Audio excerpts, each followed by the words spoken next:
கேக்குதா இல்லையா? நம்ம பப்ளிக் எக்ஸாமுக்கு ஜியோகிராஃபில வினாயன் 44ல எத்தனை இடம் கேட்பாங்க? 8 இடம். எத்தனை இடம்? ஒன்று தமிழ்நாடு இருக்கும் அல்லது இந்தியா. என்னது? மேப்பில் என்ன உண்டு? சாய்ஸ் என்பது. ஆனால் இடங்கள் என்ன கிடையாது. ஸோ ஒரு 60க்கு மேற்பட்ட இடங்கள் நம்ம முக்கியமான இடங்கள் பார்க்க போகிறோம். அதில் ஃபர்ஸ்ட் ஃபேஸாக ஒரு 15 இடங்களை இப்போ பார்க்கலாம். அதில் ஃபர்ஸ்ட் என்னன்னு கேட்டீங்கன்னா ஆரவள்ளி மலைத்தொடர். என்ன மலைத்தொடர்? ஆரவள்ளி மலைத்தொடர் எங்கே தான் குறிக்கலாம்? ராஜஸ்தான். எங்க? ஸோ இதான் என்ன மலைத்தொடர்? ஆரவள்ளி மலைத்தொடர். ஸோ இந்த ஆரவள்ளி மலைத்தொடர் போடும்போது இந்த மாதிரி ரேஞ்சை டார்கன் பண்ணி போடணும். ஓகே, ஆரவள்ளி மலைத்தொடர் எதையும் தடுக்காது. தென்மேற்கு. அதனாலதான் ராஜஸ்தானுக்கு என்ன கிடைக்கிறது இல்லை? மழை குறைவு பகுதினா என்னதான்? ராஜஸ்தான். 30 காடுகள்னாலும் ராஜஸ்தான்.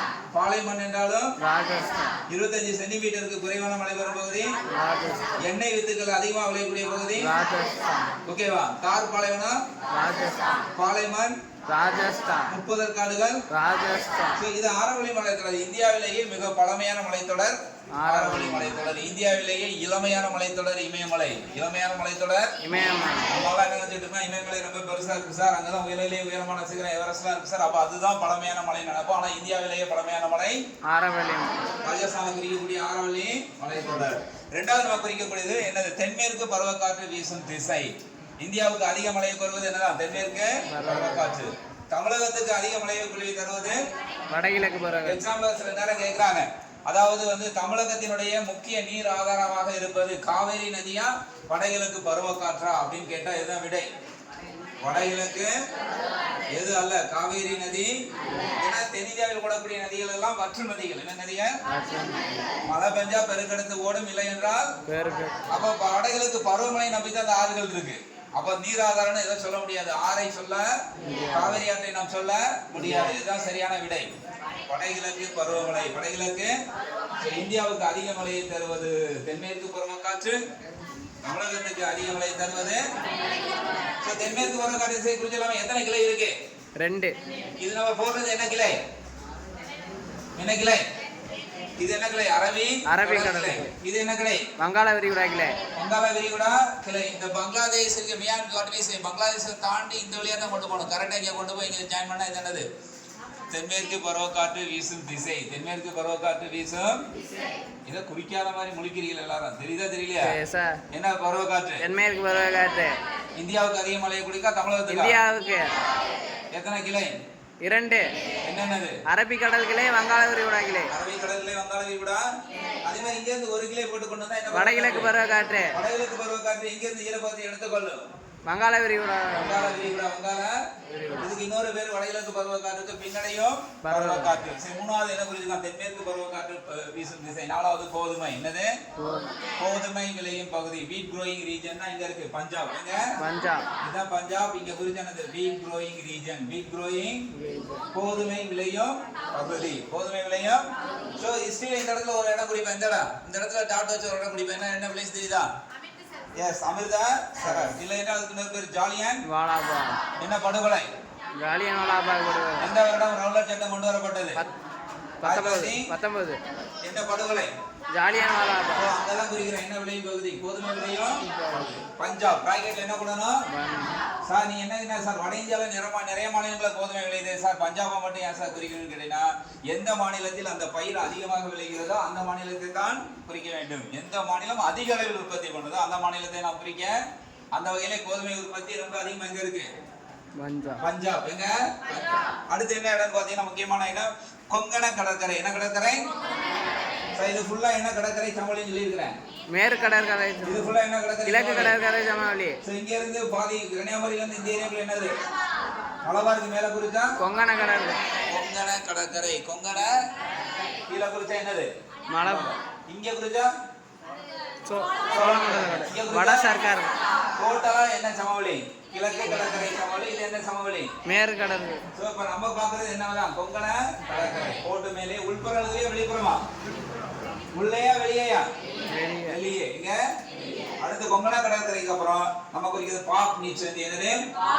பாக் நீச்சேந்தி இந்தியாவில் எதிலிருந்து பிரிக்கிறது? சத்தமா சொல்லு. இலங்கையில. அப்ப இந்த இடத்துல குறிக்கிறேன். இதான் என்னது? பாக் நீச்சேந்தி. கீழே குறிச்சா மன்னார் வளைகுடா. எஸ், இது என்ன வளைகுடா? மன்னார் வளைகுடா. இது என்னது? பாக் நீர்சந்தி. பாக் நீர்ச்சந்தி. பாக் ஸ்ட்ரைட். அடுத்த முக்கியமான பீடபூமி 7 லட்சம் சதுர கிலோமீட்டர். தக்கான பீடபூமி. என்ன வடிவம்? முக்கோண வடிவம். எங்கிட்ட சரிந்திருக்கிறது. மேற்கிலிருந்து கிழக்கு நோக்கி. அதனாலதான் மேற்கு தொடர்ச்சி மலை உற்பத்தியாகக்கூடிய நதிகள் எல்லாம் இங்கே ஓடி கிழக்கு நோக்கி ஓடுகின்றன. ஓடி எதை அறிக்கின்றன? கிழக்கு தொடர்ச்சி மலை. அதனால கிழக்கு தொடர்ச்சி மலை எப்படி இருக்கிறது? தொடர்ச்சியற்று உள்ளது. எக்ஸாம்ல காரண முறையில கேட்பாங்க. கிழக்கு தொடர்ச்சி மலைகளிலே தொடர்ச்சியற்று காணப்படுகிற எதனால் அறிக்கப்படுவதா? ஆறுகளால் அறிக்கப்படுவதா? ஆறுகள்லாம் எதை படிய வைக்கும்? அந்த செடிமெண்ட் என்று சொல்லப்படக்கூடிய படிவுகளை படிக்க வைத்து எதை உருவாக்கும்? வளமான வண்டல் மண்ணை படிய வைத்து சமவெளிகளை உருவாக்கும். கங்கை நதி உருவாக்கக்கூடிய என்ன சமவெளி? கங்கை சமவெளி. பிரம்மபுத்திரா உருவாக்கினார். பிரம்மபுத்திரா சமவெளி. காவேரி உருவாக்கினார். காவேரி சமவெளி. கிருஷ்ணா நதி உருவாக்கினார். கிருஷ்ணா சமவெளி. இப்ப நம்ம பார்க்க போறது என்னன்னு கேட்டீங்கன்னா தக்கான பீடபூமி. தக்கான ஜஸ்ட் மேல இருந்து ட்ரையாங்கிள். ஓகே, இது என்ன பீடபூமி? தக்கான பீடபூமி. இது நடுவுல என்ன எழுதுனா போதும்? தக்கான என்ன வடிவம்? முக்கோண வடிவம். முக்கோண. மக்களிடத்தில் மிகுந்த மாநிலம். அடுத்து மக்களிடத்தில் மிகுந்த மாநிலம். நல்லா கவனி. எந்த மாநிலம்? பீகார். என்னது? பீகார். இது என்னது? மக்களிடத்தில் மிகுந்த மாநிலம். மக்களிடத்தில் மிகுந்த. சோ பீகாரை ரெண்டா பிரிச்சுட்டாங்க. இப்ப ஜார்க்கண்ட். இது என்ன பீடபூமி? சோட்டா நகர். சோட்டா நகர் மேல பிரிச்சா பீகார். என்னது? பீகார். என்ன அடர்த்தி? மக்கள் அடர்த்தி அதிகமா குறைவா? அதிகம். குறைந்த மக்கள் அடர்த்தி எங்க இருக்கு? மேலான எந்த மாநிலம்?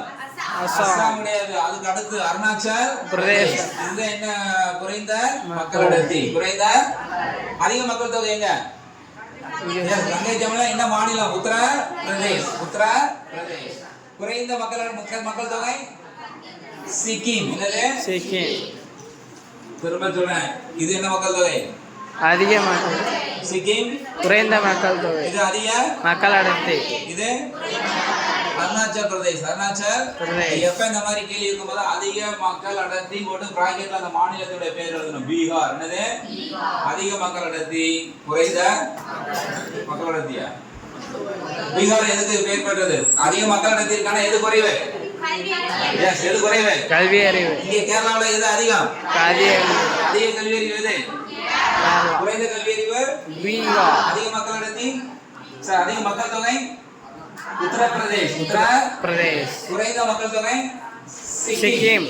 அதிக குறைந்த மக்கள் அடர்த்தி அருணாச்சல். திரும்ப சொல்றேன், திரும்ப டக்கு சொல்லணும். அதிக மக்கள் அடர்த்தி பீகார். குறைந்த மக்கள் அடர்த்தி அருணாச்சல பிரதேசம். அதிக மக்கள் தொகை உத்தரப்பிரதேசம். குறைந்த மக்கள் தொகை சிக்கிம். அதிக கல்வி அறிவு கேரளா. ஓகேவா? இப்ப கன்ஃபியூஷன் இல்ல. மக்கள் அடர்த்தி அதிகம் எங்க இருக்கு? பீகார்ல. மக்கள் கல்வி அறிவு ரொம்ப கம்மி எங்க இருக்கு? பீகார்ல ரொம்ப குறைவு. அடுத்து வந்து பாத்தீங்கன்னா K2 சிகரம். என்ன சிகரம்? ஜம்மு காஷ்மீர்ல மேல இத குறிச்சு என்ன சிகரம்? சிகரம் எப்ப குறிச்சாலும் என்ன பண்ணணும்? ட்ரையாங்கிள். என்ன பண்ணணும்? நான் கேக்குறதுக்கு பதில் சொல்லுங்க. உலகிலே உயரமான சிகரம்? உலகிலே உயரமான சிகரம் எவரெஸ்ட். இது என்னது? எவரெஸ்ட். இந்தியாவில் உயரமான சிகரம் K2. தென்னிந்தியாவில் உயரமான சிகரம் எங்க குறிப்பிட்டீங்க? ஆனைமுடி. தமிழகத்தில் உயரமான தொட்டபெட்டா. கன்ஃபியூஷன் ஆயிரக்கூடாது. ஓகே, அடுத்து நம்ம பார்க்கக்கூடிய முக்கியமான இடம் என்ன வளைகுடா? கட்ச் வளைகுடா. என்ன வளைகுடா? சார் இந்த இடத்துல டாட் டாட் போட்டு குறிச்சா என்னது? ராணாஸ் கட்ச். இந்த ஃபர்ஸ்ட் வேர்ட்ல குறிச்சா கட்ச் வளைகுடா. இங்க குறிச்சா காம்பே வளைகுடா. அதமா சொல்லணும். காம்பே வளைகுடா. நம்ம என்னதான் குறிக்கிறோம்? கட்ச் வளைகுடா. கட்ச் வளைகுடா. கட்ச். அடுத்து அதிக மழை பெறும் பகுதி. அதிக மழை பெறும். இந்த செகண்ட் டிவிஷன்ல ஒரு கேள்வி இருந்துச்சு. மவுசின் ராம் அதிக மழை பெறக்கூடிய இந்தியாவில் அதிக மழை பெறக்கூடிய மவுசின் ராம் எந்த மாநிலத்தில் உள்ளது? சத்தமா சொல்லு. அங்க என்ன பீடபூமி தெரியுமா? ஷில்லாங். இதுதான் மேகாலயா. இது அஸ்ஸாம். என்னது? அஸ்ஸாம். என்ன தேயிலை விளையும் பகுதி என்னதான்? அஸ்ஸாம். இது வந்து மேகாலயா. அப்ப இந்த ரெண்டு ஏரியா சேர்த்து ரெண்டையும் சேர்த்து குறிச்சோம்னா இதான் என்ன பெறும் பகுதி? அதிக மழை பெறும் பகுதி. இங்கதான் வாட் யூ சே மவுசின் ராம் இருக்கு. இந்த பக்கத்திலே சிரபுஞ்சி. மவுசின் ராம் சிரபுஞ்சியும் எங்கே இருக்கின்றன? மேகாலயா மாநிலத்தையும் இருக்கின்றன. அதிக மழை எங்கதான்? எக்ஸாம்ல 2 மார்க்ல கேட்பாங்க. அதிக மழை வரும் மாநிலங்களே அதிக மழை வரும் இடங்களை குறினா எது? மேகாலயா, அஸ்ஸாம். மேகாலயா, ஓகேவா? அடுத்து முக்கியமான இடம் என்னன்னு கேட்டீங்கன்னா வாட் யூ சே தார் பாலைவனம். என்ன பாலைவனம்? தார் பாலைவனம். இது என்ன பாலைவனம்? என்ன மண்? பாலைமண். என்ன காடுகள்? முட்புதர் காடுகள். மழை அதிகமா பெய்தா குறைவாக வறண்ட நில பகுதி. வறண்ட நில. ஓகே, தார் பாலைவனம் குறிச்சாச்சு. அடுத்து மேற்கு தொடர்ச்சி மலை. என்னது? மேற்கு தொடர்ச்சி. இந்த வெஸ்டர்ன் காட்ஸ் இருக்கு இல்லையா? இது கரெக்ட்டா இதே டிகிரிக்குள்ள டிஸ்டன்ஸ் இருக்கணும். இதானது மேற்கு தொடர்ச்சி மலை. இந்த பக்கம் போட்டா தொடர்ச்சி போட்டா என்ன தொடர்ச்சி மலை? கிழக்கு தொடர்ச்சி மலை. என்ன தொடர்ச்சி மலை? கிழக்கு தொடர்ச்சி மலை. இது ரெண்டுக்கு நடுவில் அமைந்துள்ள பீடபூமி தக்காணம். எக்ஸாம்பிள் எழுதும்போது கேட்க எழுதலாம். மேற்கு தொடர்ச்சி மலைக்கும் நடுவே என்ன அமைந்துள்ளது? தக்காணம் பீடபூமி அமைந்துள்ளது. அடுத்து 14வது இடம் என்ன பார்க்கறோம்னு கேட்டீங்கன்னா தேயிலை விளையும் பகுதி. என்ன விளையும் பகுதி? தேயிலை விளையும். சோ இது மேகாலயா, இது அசாம். அப்ப இந்த இடத்துல நான் ஆல்ரெடி மார்க் பண்ணிருக்கேன் அதிக மலைக்கு. இந்த இடத்துல இது அசாமா மார்க் பண்ணா என்னது? தேயிலை விளையும் பகுதி. தேயிலை விளையும். நான் இந்த மாதிரி டாட் பண்றப்பெல்லாம் நீ இந்த மாதிரி டாட் போட்டு நீட்டா பண்ணணும். நான் அவசரத்துல அழகா பண்ணல. நீ எந்த அளவுக்கு மேப்ல பெர்ஃபெக்ட்டா குறிக்கிறியோ அந்த அளவுக்கு மதிப்பெண் என்பது கொண்டுக்கு வா. தேயிலை அசாம். தேயிலை. காஃபி. காஃபி எந்த மாநிலம்? சத்தமா சொல்லு. கர்நாடகா. கோதுமை. கரும்பு. கங்கை எந்த மாநிலம் சொல்லணும்? உத்தரப்பிரதேஷ். என்னது? உத்தரப்பிரதேஷ். சணல். மேற்கு சணல் இந்த மேற்கு. என்ன அதிகமா விளையுது? இங்க கேரளாவில் குறிச்சா வாசனை திரவியங்கள். வாசனை. ரப்பர். என்னது? ரப்பர் வாசனை திரவியங்கள் எங்க அதிகமா ப்ரொடியூஸ் ஆகுது? கேரளா. என்னது? ஓகே, அடுத்து நம்ம பார்க்கக்கூடியது தேயிலைக்கு அப்புறம் லாஸ்டா நம்ம பார்க்க 14வது காண்ட்லா. என்னது? இந்த குஜராத்ல இருக்கக்கூடிய இந்த பாட்டுகளே இந்த பாட்டுல இங்க ஜஸ்ட் லைன் மேலேயே குறிச்சா என்ன துறைமுகம்? காண்ட்லா துறைமுகம். எங்க இருக்கு? குஜராத்ல இருக்கு. லாஸ்டா 15வது இடம் காரகோரம். என்னது? ஜம்மு அண்ட் காஷ்மீர்ல ரெண்டுக்கு நடுவுல லைன் போட்டு டாட் பண்ணி இது நல்லா டார்கன் பண்ணணும். ஓகே, இது என்ன மலைத்தொடர்? காரகோரம்.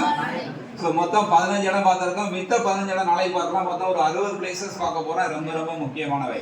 இப்போ நான் கேட்ட பதில் சொல்லலாமா? கரெக்டா சொல்லலாமா? ஓகே, இது என்ன மக்கள் தொகை? இது அதிக மக்கள் அடர்த்தி. அதிக இது இது இது தென்மேற்கு. இது அமிர்தசரஸ். ஓகே, இந்த டாடா போட்டுக்கல. கோதுமை.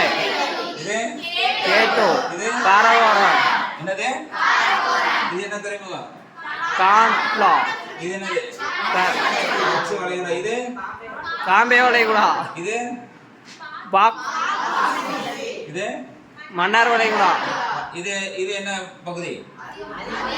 அதிக மழை வரும் பகுதி. இது தேயிலை விளையும் பகுதி. இது என்னது? குறைந்த மக்கள் அடர்த்தி. எந்த மாநிலம்?